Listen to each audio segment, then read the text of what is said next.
The Bidumb invasion of illegals gets worse. Yeah, it's bad, but it's getting worse. Hey, this is Dr. David D. Shine. Welcome to Saving America.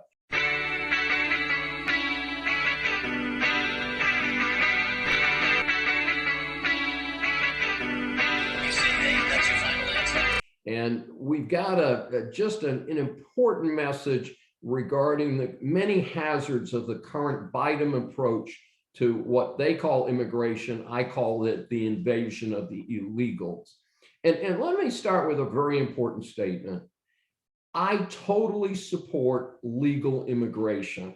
In fact, as a professor, I would like the feds to give me 10 green cards a year for international graduate students. And if I identify a top international graduate student who is interested in staying in this country, I can give them a temporary green card pending their good performance in the United States and passing a background check. So I'm not saying they get a free pass and don't get investigated. I'm saying that there are ways to do this. The queue for legal immigration is ludicrous, and we need to focus there. We need to make sure that we get the best and the brightest around the entire world. Notice that the United States is not producing enough STEM graduates, science, technology, engineering, and math.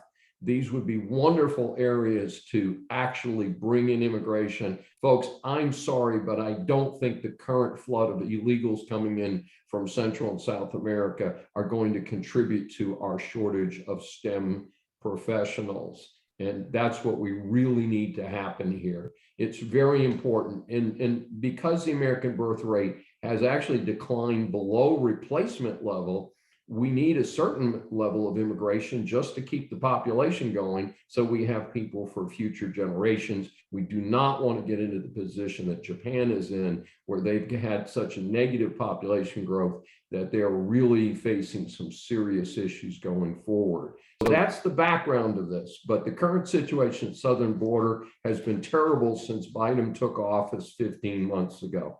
The first thing he did was to reverse the Trump Remain in Mexico policy, which was working. Hey, Biden, it was working. Why not go back to something that works?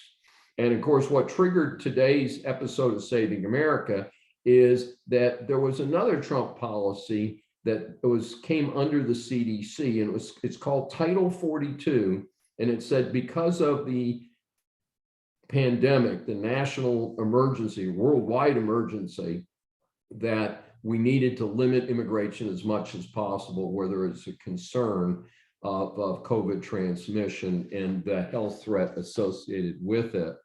So Biden, on top of his current policy that is seeing 7,000 illegals a day stream through the southern border, they have announced that they are planning to pull Title 42 on May 23rd.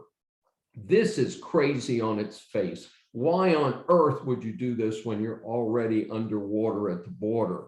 It is projected that this change would result in 17,000 illegals a day streaming through the southern border. Why do we care about this? Well, first of all, there's been an incredible surge in fentanyl deaths in the United States. Fentanyl comes in through the southern border from the drug gangs, and they're basically just walking in because nobody's stopping them. There's been a significant increase in human trafficking, and this is reported by, I know people in the community who are working to help some of these usually young women who've been brought in, raped repeatedly, and held as sex slaves. And we cannot interdict all of them. We've got to do better. And that's a very serious social problem.